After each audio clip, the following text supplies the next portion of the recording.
my whole life, I'm just been waiting for someone to come along and save me in some way.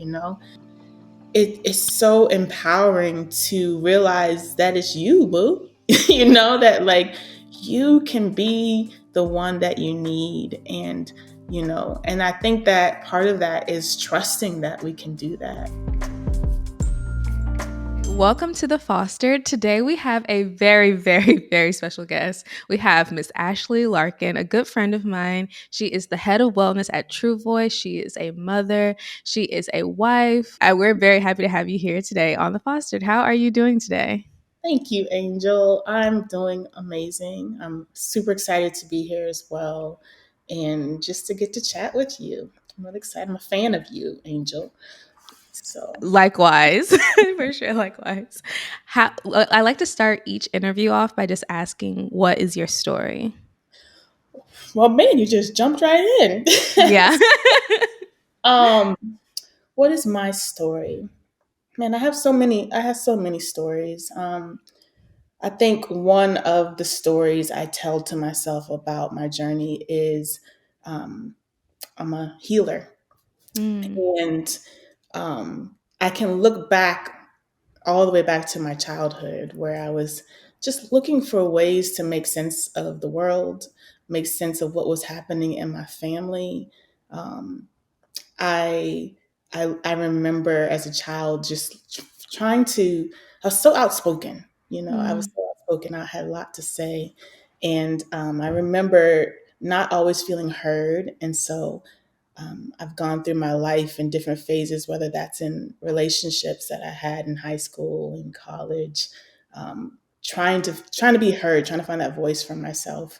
And I got a fancy job as a fashion designer at one point, and I was trying to make my claim there and find my voice there. And that's followed me throughout my life, even as I got married and had kids. Like just trying to find my way. And I think the thread of that is that I'm looking for healing and answers for myself for things that came up in my family, um, and how I can talk about that stuff. And so I'm still working on that. That is still a long journey, but my heart is helping people find their way, find their paths to themselves as well.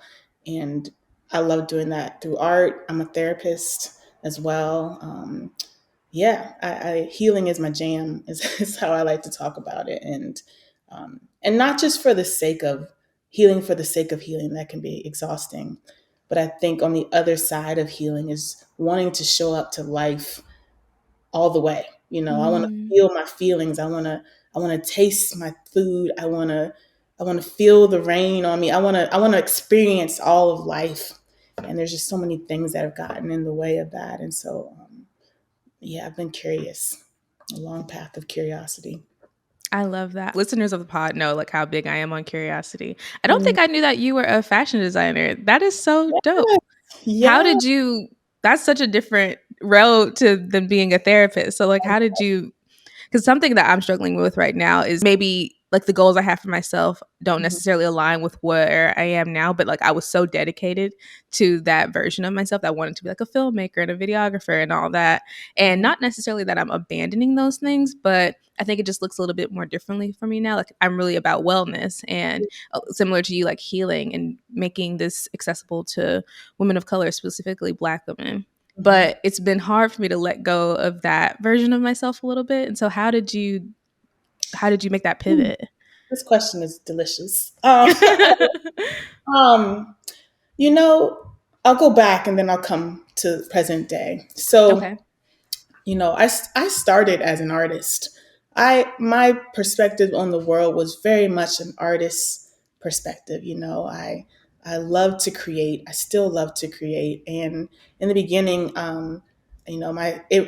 sewing fashion is part of my family. My mom did fashion. My grandmother, she made patterns and clothes out of newspapers, and Oh, so wow. it was just something that was passed down. And so I learned how to sew at a young age. And so I went to school for fashion. I did it for several years after. And, my take on fashion was never like a ready to wear situation. It Mhm. was art. It was always art for me. And so I was trying to tell stories, even then, stories about humanity, stories about healing, stories about how we can feel feelings. And art was just, fashion was the canvas for me. And so, but that wasn't the kind of art fashion that I got to do. I was making wedding gowns um, and costumes and things like that. But it never arrived to being something. It was a job. I was Mhm. trying to make money and make ends meet, and so I lost my passion for it. I was the creative part of it got lost to having to fulfill other people's thoughts about what I should be making. I was sewing. I wasn't Mhm. creating. You know what I'm saying? I was making things for others, and that worked for when it worked, but then it stopped, and I just lost my complete desire. I wouldn't, man, I don't know how long it was. I would say 15, 15 years, 15 years, 10 to 15 years, something like that. I stopped. I just stopped sewing. I refused to sew on a button. You can ask my husband. I wouldn't even sew on buttons. And so I say that. And then I learned, I went into, my thing was that I was always trying to tell stories. And so I went into the healing profession and learned to become a therapist because it was still congruent, right? I still Mhm. wanted to learn what was going on with the human experience and how I could tell better stories about it. I had this art component, but I wanted to understand people better so that I could really actually do something to help. And so I've done that for many years. And to arrive at this present time in my life, I have felt so at a loss for this artist part of myself. She's been in the distance. And because art and creativity is such a deep part of me, it's something that I'm coming back into now, and I'm really excited about it. I've got a little space now with a dress form and fabrics that I'm excited. Yeah, this is. I've made a promise to myself to make something and exhibit it this year. Oh Uh, my gosh, yeah, yes. yeah. I'm just, it's like you divorce parts of yourself, and I feel like it's time for me to come back to that. It's that the creative part of me got pushed down so far because of all the responsibility, and I just really hadn't given myself permission to come back to it. And so I'm really excited about that. And it's funny, I've started leading with the way that I talk about what I do. I say I'm an artist first now, Mm. almost as a way of just speaking that out for myself and helping me to remember. Yeah. I love that so much. Please let me know when this exhibit is so I can come to Nashville to see it. I would love to. I Oh my gosh, will. I feel like this is something that I'm hearing more that about mothers speaking out, like you said about the responsibilities. Like as women, especially Black women, we've been taught we need to prioritize our husband. I'm sure you've probably seen the debates around like you need to make his plate. Like that's been like a big Yeah, thing yeah, right now. And then you have your children. It's like you put all these things before yourself, and then you look up and you're like, what happened to me? yes, yes. That's my story. I mean, you asked me my story at the beginning. There's so many stories, like I said, Yeah. right? And my kids are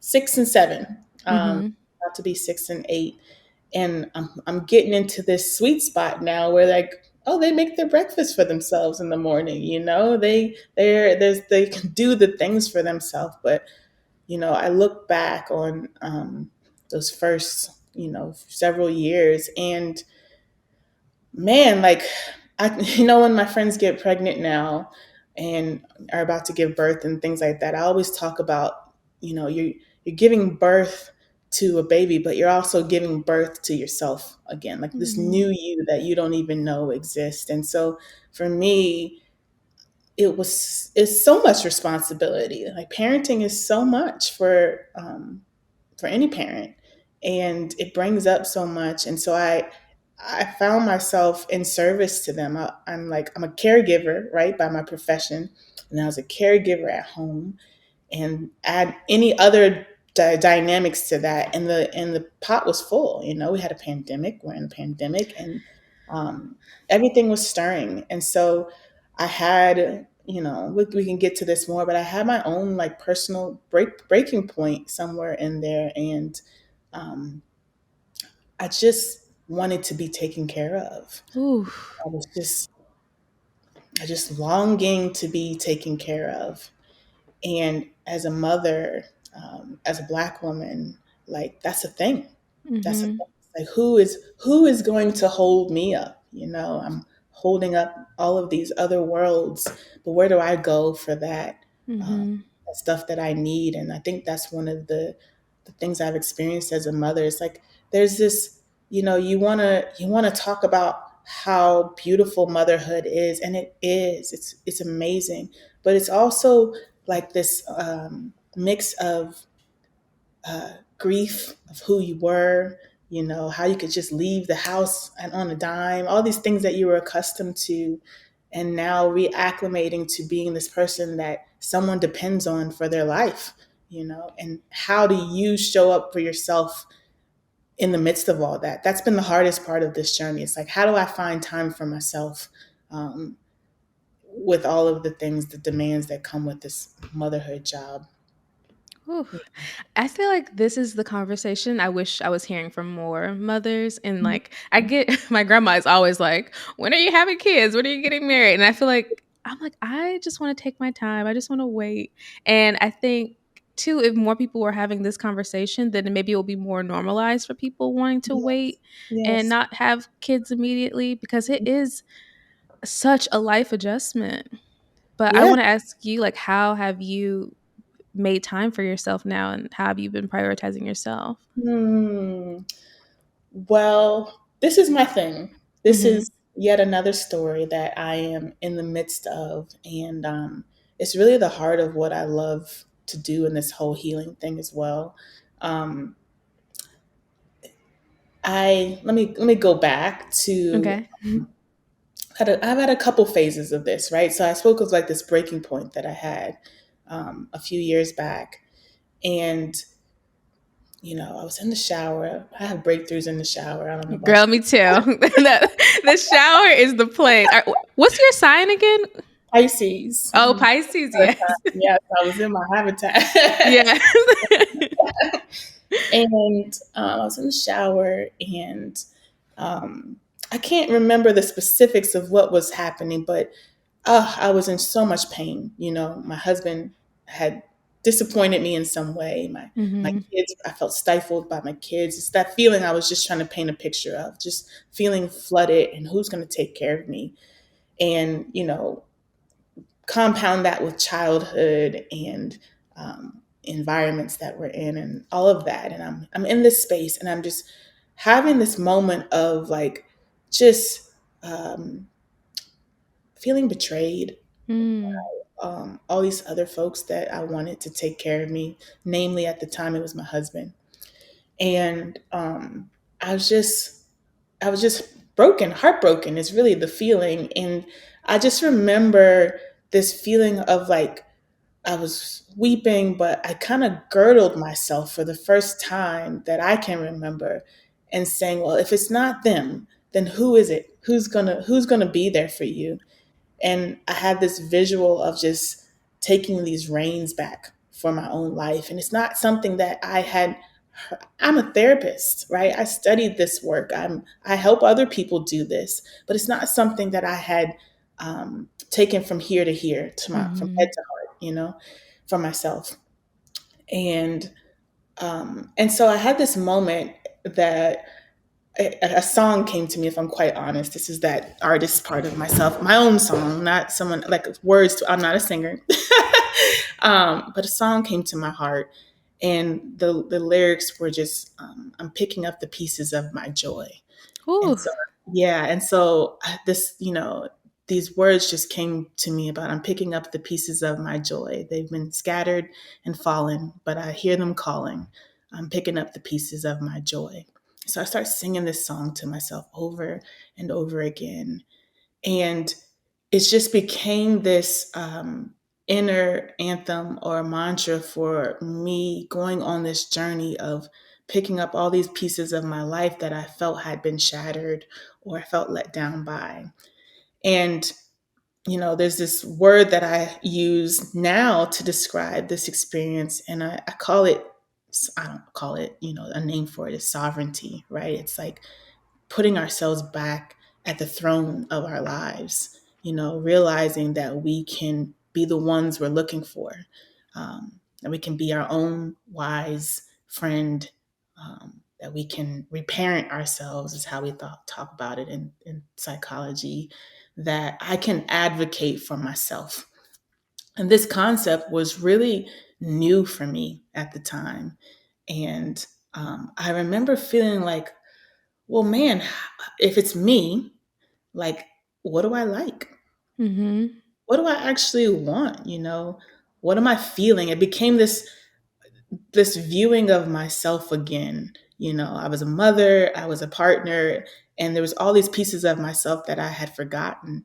And so it was just this beginning of self-discovery, and really kind of getting to know myself intimately, and taking classes and remembering the things that lit me up and brought me joy again. And so it was fun at that first phase anyway, of just like relearning the things that light me up. And so I've been on this path for many years now. And at this phase that I'm in most recently, I'm still in this, still in this like reclaiming of my sovereignty, like this agency over my own life.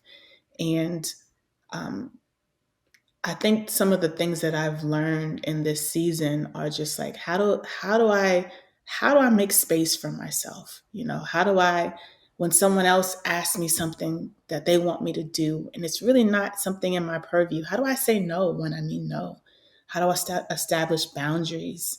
How do I uh, not feel so the need to people please so much? All this unpacking of this, of Mhm. the conditioning that I've had over the course of life, right? All these voices and messages that tell us we need to do things a certain way, that we take in and we believe, right? And so I'm unpacking that, and um, I think it was in November. Yeah, November. I went on this. Um, Girl, I went to Jamaica. Yeah. I went to this amazing yoga retreat, and it was amazing. And then it was paradise. I needed a little getaway. My whole thing at the time was, when I needed to feel better, I traveled, and it was just my way of restoring myself when my family life and when being at home just felt overwhelming. I was like, I'm out. This is peace. And so I'd go restore myself and then try to come back home. And so I did that. I went on this yoga retreat. I was like, man, I was eating lobster out the ocean. I Oh, was, yes. it was everything that you want out of Jamaica. It was paradise. And I was doing yoga at the sunsets. It was perfect. And so I had space to hear myself again and to take care of myself without all of these voices and needs and responsibilities. And it was amazing. And so I came back feeling like myself more than I had in a really long time. And so I came back home, and home was great. My partner, he had washed my car, Yes. done sweet things. I came back to sweetness.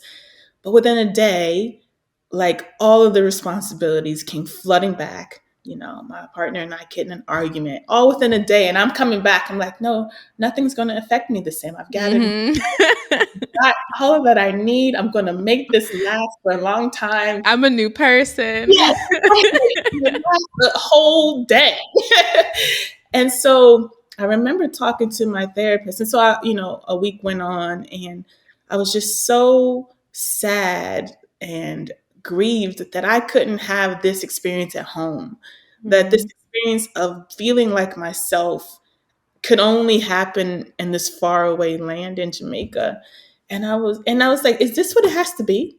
Is this what it is? Like, I can't feel this good at home with my family and my people, and this isn't sustainable. And so I'm on the phone with my therapist, having a beautiful session, and I'm telling her all this stuff that I'm telling you. And she looks at me and she's like, well, Ashley, like, you already know what to do. I was like, no, I don't.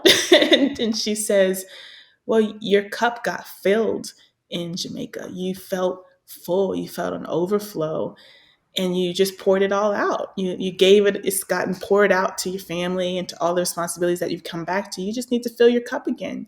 And that doesn't just have to happen in Jamaica. And Mm. and that's not a new thought, but for some reason it shifted my paradigm. And so I had this new phase of my journey where I'm really just, I pull those reins even tighter, right? And so I've got these practices that are a part of my life that I've had practices, but I've just taken it up to a new level because I'm like, what fills my cup? This is, if life is going to be worth living the way that I say it is, then I've got to do the things regularly. I've got to do the things that make me feel alive, that make me feel joy, um, and feel supportive and sustain me. And so I've really built my life around that now, so that I don't feel like I always have to escape my life to feel okay. Um, and yeah, I'm talking a lot here, but No, this is so good. yeah. Oh, this is so, so good. I'm like needing to hear all of this. It was just Valentine's Day, and I was a little bit like wanting my partner to show up a certain way for me, and like also social media feeds into this a little bit too, and so I'm just like comparing my relationship to what I'm seeing on social media. And something that was clicking for me is like, I just need to show myself the love, Yeah. and whatever he does is like a nice extra. But Yeah. like I can't keep wanting him to show up in the way that I need to give myself that love. I can't keep making him the person Mhm. responsible for that. And so what you're saying is just really resonating for me.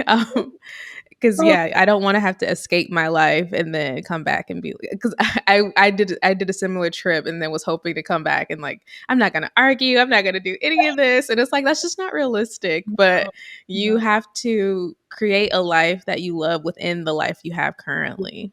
Yes, you said it well. You said it well. And I relate to the Valentine's Day. Yes. Like, there's so many versions of that, where I'm like, my whole life I'm just been waiting for someone to come along and save me in some way, And it is so empowering to realize that it's you, boo. That like you can be the one that you need. And I think that part of that is trusting that we can do that. Like Yeah.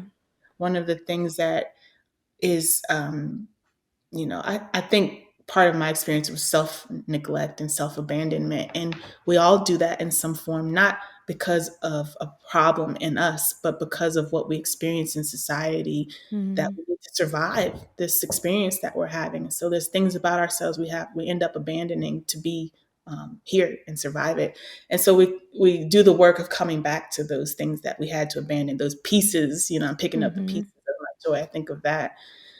But yeah, I think it's just like realizing that we can trust ourselves to know what we need. We can get refamiliar with ourselves.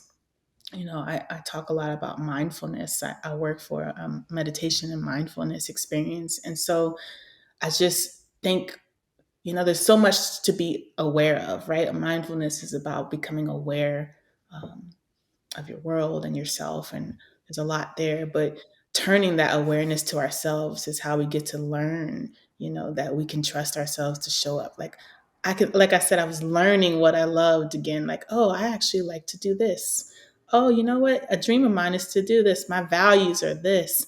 Or, man, Mm. I feel most alive when I'm traveling and experiencing new adventures. Just like getting to know ourselves, it's like this um, beautiful invitation that I don't know that um, is taught to us early on. It's like this chance to be devoted to ourselves and be our Valentine, right? And it's Hmm. like this is not an what I don't want people to hear is that, oh, it's just me all by myself. An individual and I'm in my silo and I can only depend on me. Like that's not what I'm saying. I'm a family therapist, and so my whole heart is what the bigger picture looks like.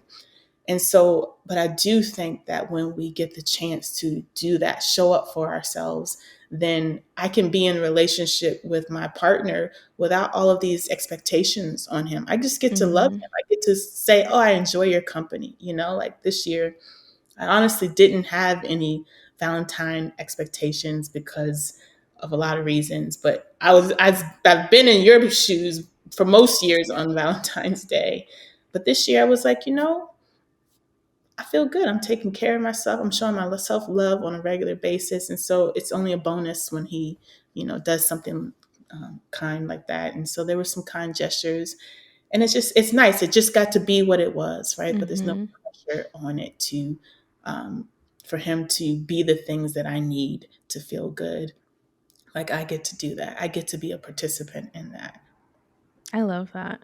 How did you introduce this to your family to get them on board and like support? Because obviously, like this is like a little bit of a dynamic change in the family Yeah. structure. If they know you as being like mom is this, my wife is this, and now you're like I'm going to prioritize myself more. So how did you introduce that into your family, and how did they get on board? Angel, first of all, can I just shout you out for these questions? I feel so heard. I feel so heard. I feel like you're listening to me and what's under what I'm saying. And it's a lovely thing. Thank you for saying Um, that. I try to be in my Oprah era. you are in your Oprah era. What a lovely question that you could hear that's there to ask that. It's an amazing question because it's not just me. You said it right. My family is a part of all this, and so when I first started on this path, there was resistance, right? Mm, Because I changed. I was like, you know what? I'm gonna try not doing this thing that I always do for you guys. And I didn't announce it. I just stopped doing it. I just stopped doing whatever those things that I had taken on all these responsibilities for. And I just I remember kind of phasing out of it, not even realizing that I was doing that, but realizing that I was taking on more responsibility than was good for me. And so things just started to go get left undone. And so, whether that was just like something like dishes mhm, or plans, whatever the things I was doing for the family that I didn't feel like supported me in that way anymore. And so, what's shifted, and when I say resistance, nobody was mad. It was more of like, what's up? yeah, Are you not doing this anymore? And so what's shifted is now the understanding that my partner and my children are capable of doing these things that I had taken on, right? Like my mhm. kids my kids do their laundry, right? They I think it's separate it. important to note too that you have 2 boys. And Yes. so for them to also see like what role a woman I serves. am so conscious of that, and so is my husband. We're very conscious of what they're observing because um, from my family and what I've seen, right? It's like these domestic roles live on generation to generation if we don't Mhm. actually hold them accountable to be able to do these things. They are capable of doing these things just like any woman, wife, whatever. And so we're really mindful about that. But so my kids, I started to give them some of the responsibility that I was taking for them, that it's actually good for them to own for themselves. And we talk to them about, we have when they get home from school, it's okay, it's self-care time. And so they come Mm. home, they take their backpack out, and we have just a quiet time where they get to have self-care, whether that's when they go down and take their bath, they do some reading. And so we introduced these ideas to them in that way. But I never have made an announcement and said, hey, guys, mama's not doing this crap no more.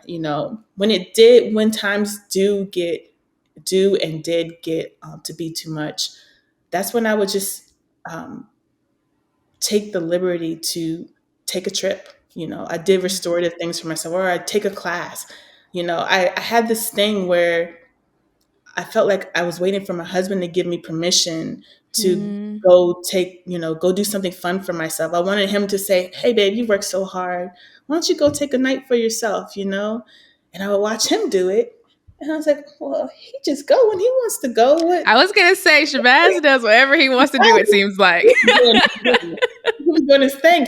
And so it dawned on me with some therapy, with some Mhm. work, that I can take up that space as well in this Yes. relationship. And so I started doing that. I started being like, okay, I made some plans and I'm about to be out. And it shifted our dynamic. And so now I don't put the burden on myself to be the one to take up this default stuff, right? Like Mhm. I'm learning to outsource which if that's available to you, it's, some folks have grandparents and things nearby. We don't. And so I try to get a sitter now for so that I can have space, so that I don't have to depend on my husband being the one to, going to him to get permission. Hey, can I go out? Do you think you can watch the kids tonight? Like sometimes that's not available. And so I don't like the feeling of being locked up in that, and not being able to take up space. And so, those are some of the things. And now, you know, now they've become accustomed to me. I take breaks, I take pauses. I go downstairs and just have some me time. Hey, mama's having me time. I just need a few minutes. They respect that and they honor that. Um, I build in a weekend every month that we call focus time. So each parent gets a focus weekend. My Oh, I husband, love that. yeah, he gets one and I get a focus weekend. And we just get to be, you know, we just get to dip when we want to dip. So if it's my focus weekend, my husband is the one who's primarily responsible for the kids, and the meals and all of that. And we've just really worked to like make a sense of shared responsibility at home. And it's still not completely even in a tick for tack kind of way, right? But we share meals. I make breakfast. My partner makes dinner, and we have that focus weekend, once a month, so that we can devote. We know that we've got this time to do it, whatever it is that we want to do. You need that feeling of freedom. That I talked about, just being a chance to just hear yourself. And so those are some of the ways. I don't know if I fully answered your question, but No, you definitely did. some of the things I can think of. And, funny enough, like my son, my older son, we were driving home from school one day and we were talking about money. I can't remember how we got on it. And he was like, yeah, you have to think about money. Money has value, but not everything is about money. Money's not the most important thing. And I was like, well, what is the most important thing? And I was just curious to what he would say. And he said, taking care of yourself. You got to take care of yourself. That's the I most love important that. thing. And I said, I put my hand on my heart. I leaned back and I was like, my work is done. I could go Literally. today. I could go today. And he's got the seed that I would only hope that he could have, is that it's okay to prioritize yourself. I might not say that in my words at home at all times, but they know that I work in an industry of wellness and helping people feel better about themselves. They understand that. And so I love that somehow that is translating to them to be able to understand, to make that a priority. I love that. That is Yeah. just so special. No, it really is what you want as a parent. There's so much guilt, so much guilt that comes with parenting, and so many questions and doubts of like, did I do enough? Am I giving them enough? Am I present enough? All the things, am I enough? And just just the reward in hearing my child tell me that he knows that taking care of himself is a priority. Like, I'm not going to be with him at all times for the rest of his days. Even now, the things I offer him are what I offer him, but his life is his own, And so my hope is that it doesn't take them 30 something years to realize that they can have permission to take care of themselves. It definitely won't because they are already getting it Yeah. by the example that you're setting. That's so Thank you. special. Thank you. Do you have any tools or resources that maybe helped you that you think would be helpful to share with any of our listeners? Yes. Um, I love that. I think, well, I love to read. Let me start there. I love to read. I read a lot. Um, Reading makes me feel more confident and competent in the world. And so a couple of my favorite books are that have really illuminated the journey in words that make sense to me. I'm a huge fan of Yersa Daily Ward. Yes, I love her. Yeah, she's a poet and writer, and she has a book called The How. And I think that book, have you read it? The Hmm. How. Yeah, I think it does a beautiful job um, of just humanly and poetically talking about meeting yourself again. You know, and it was just such an enjoyable read for me. So The How is something I love to share. And And it's then a short read too. And it's a short That's read. Yes, it's very digestible. The chapters are short, and I love a good short chapter. me too. It feels like I got through that. I did it. So I love that one. And then a more extensive read that I also love is called, um, the name is escaping me. Oh, How to Do the Work. It's called How to Do Mm. the Work by Dr. Nicole LaPera. Um, And, there's so many, I've read so many wellness books. I'm reading Lighter right now, by Young Pueblo is his name on Oh, I Instagram. haven't read that. I need to add that to Yeah, my list. Lighter. Oh, it's so lovely. His journal questions or they're really prompts at the end are some of the best that I've found. Sometimes I'm resistant to prompts at the end of Yeah, chapters. same. Long, but there's something about these that actually I sit with, and I actually they kind of sit with me throughout the day, and so I really love that one. So a lot of books. There's what I'm excited about actually is like there's so many Black practitioners who Hmm. are getting the chance to put their work and their practice into pages, and so we get to see that. I'm a fan of um, Nedra Tawab, Dr. Nedra Tawab. She does the bound. She does a lot of work on boundaries. Dr. Thelma Bryant. So many.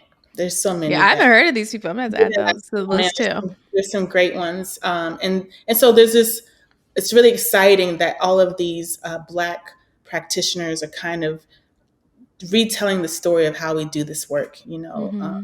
Psychology and therapy, as we know it, has been a really um, it wasn't designed for our journey. It's kind of skipped over some of our needs, and normal isn't necessarily our normal. And so getting the chance to weave in all parts of ourselves, right? This beautiful science that we have, but also this ancient wisdom that we have, that Hmm. both can coexist next to each other. And so I kind of love that that's really showing up in our time. And so those are some book resources. And personally, I meditate. Um, I love meditation as a practice to, um, I call it come home to myself. It's really with so much noise in our lives, my life, it's that quiet moment that I get to really hear myself again, to see my thoughts and just kind of notice myself. And so that has been something that has really been life giving for me. I started meditating um, several years ago, and it was really out of desperation, if I'm honest. I have and had some real challenges with anxiety, and so meditation was something that at the time I turned to help me with anxiety and all of this fear that I was struggling with. And so now, my practice has evolved, but really just, you know, that those few minutes really set up my day. It slows Hmm. things down. It's like there's space between me and my thoughts, space between me and my reactions, and I see the fruit of that from my practice. It's not all gravy every time. There's many times where I don't want to show up. I feel the same way about my movement routine. Like I do yoga. I do some exercise in the gym kind of thing. But the movement, sometimes you just don't want to show up for that stuff. Yeah, no, I But definitely. I I know feel. you know. Yes. Oh, I feel you on that. I feel Yeah. that on meditation too. Something I just heard someone say recently too is like anxiety and depression can a lot of times show up as irritability in Black women. And I Yeah, had never heard that, but I was like, that, because like I get so irritated and I'm like, why do I feel like this? And it's yeah, like, it's just another way of like being anxious. that's right. And it manifests in so many different ways. I saw that Yeah. as well. That was a good one. But yeah, it manifests in so many different ways. And like I think that's one of the beautiful things about meditation or just being mindful in general. Like you get to see. It's like Hmm. getting the chance to like take a closer look at yourself. And when I do that, right, I start to notice, oh wow, like I feel anxious in my body. Like even this interview, right? Like before we started, I felt nervous. And I noticed that in myself. And what are you nervous about? And I take a closer look at that. Do you really need to be nervous? It's Angel. Whatever Yeah. whatever the inner talk is, you just slow it down and take a look at it. And sometimes we just railroad over it and just try to push through whatever that is. But there's with meditation and with this mindfulness stuff I'm talking about, is sometimes it's just nice to just notice, Hmm. not even worrying about what you're going to do with what you find yet. You'll figure that out once you start to really look. You say to yourself, oh, I see this thing in myself. I'm not so sure I want to be like this anymore. I don't want to do this anymore. And you find ways to support yourself. But I think the first thing is actually taking a closer look, starting to get curious. And so meditation has helped me with that. And to your point, like showing up is probably the hardest part of it. And my practice, not just in meditation, but my practice of showing up for myself, period, has been uh, the gift to me. It's this feeling that like I don't just have to feel okay every now and again when there's like perfect ideal circumstances. Like when I'm in the perfect mood, my partner's being wonderful, my kids are good, all these external things are good. Like I can have control over this inner experience to some degree, right? And so and my practice is what helps me do that. And what I mean by practice is like the ways that I show up for myself, the ways that I've discovered make me feel most like myself, and doing them. And so for me, movement, getting back in my body is probably the one of the number one ways, one of the quickest ways for me to ground myself, to feel my feelings again, because most of my life has been spent up here in my head. That reconnecting that mind body self is um, a big piece of work for me. That is Yeah, so beautiful. yeah. Well, I don't want to take up too much more of your time. I like to end each interview by asking, what is something that you're fostering currently? I feel like this whole interview was like what you're fostering, but just to give it a concise word. Sure, sure. Let me sit with this for a second. What am I fostering currently? Um, mm, I am fostering. This season I'm activating.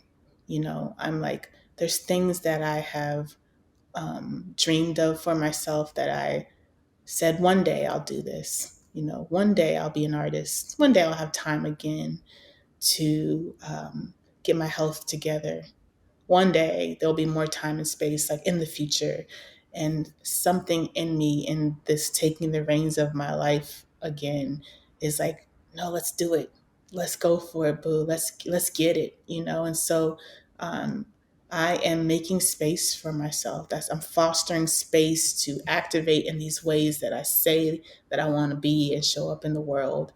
And that has been such a deep source of, oh, I could cry. It's such a deep source of pride. My last few sessions with my therapist, I've just been crying tears of pride, you know, Mm, tears of pride. We talk about all of these things that I'm talking about with you today, and it takes me in and out of my childhood and my experiences of feeling neglected in ways, and also cared for. It kind of all goes together. But this feeling of feeling abandoned in the world, and now saying to myself, I'm here for you. um, we can be who you've always wanted to be, is what I'd say I'm fostering. It's like, yeah, I'm I activated. love that. Yeah. This is so special because I came to know you through your husband Shabazz, but I feel like I really got to know you, Ashley, like as a person, not just like Shabazz's wife today. Yes, yes, and The it feels artist Ashley. great. Thank you. And it feels good to be known in that way. It feels good to use my voice. Sometimes I hide. I am like, what do I have to say? What will my voice say? But again, it's like that's me learning to take up the spaces. It's a really important part of my journey and all of our journeys. So No, thank I you. want to encourage you to take up all the space. I'm like, we need a book soon. I'm ready to see this exhibit. I'm ready for all things Oh, well, Ashley. thank you so much. That is also a life dream. So hopefully to come. Yes. Is there anything you want to plug or promote? Um, sure. So as I mentioned before, I am I'm the head of wellness, but you know what that really just means to me is just like I'm just trying to curate space for folks like myself, for Black and Brown women, for everyone in their orbit to um, be able to take care of themselves, to use mindfulness as a vehicle to do that.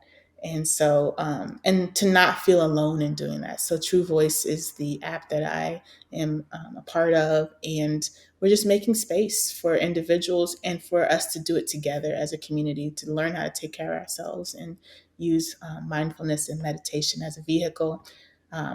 True Voice is in the App Store. We are on the newer side, so we one of our big things is really making it a safe space for us to be brave, to share, and be vulnerable. And so you can download the app, and then shortly after, an invitation will be sent to you so that you can access it. And so we just try to really take our time in having folks come in right now, so that we can keep it safe, so we can keep it honest. And yeah, Totally. I love the meditations that you lead. thank you. And I am just so grateful to be a part of your community and to know you. Oh, likewise, Angel. You are such a gift, and I love the space that you're making in this wellness journey that we're all kind of now embracing in such a beautiful Hmm. way. And like I said, I'm a fan. I love watching. It's been so inspiring. I never even said this to you out loud.